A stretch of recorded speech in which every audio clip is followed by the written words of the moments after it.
मॉन्टेर LC tablet एक allergy की दवा है। एंटी एलर्जिक मेडिसिन है। यह दो दवाई का कंपोजिशन है, मॉन्टेल्यूकास्ट और लेवोसेटिरिजाइन।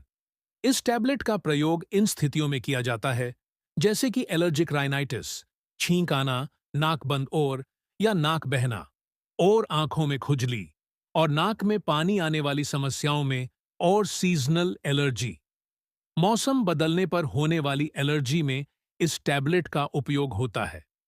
और अस्थमा के लक्षणों में सहायक, सांस लेने में कठिनाई, सीने में जकड़न जैसी समस्या में टैबलेट का उपयोग किया जाता है।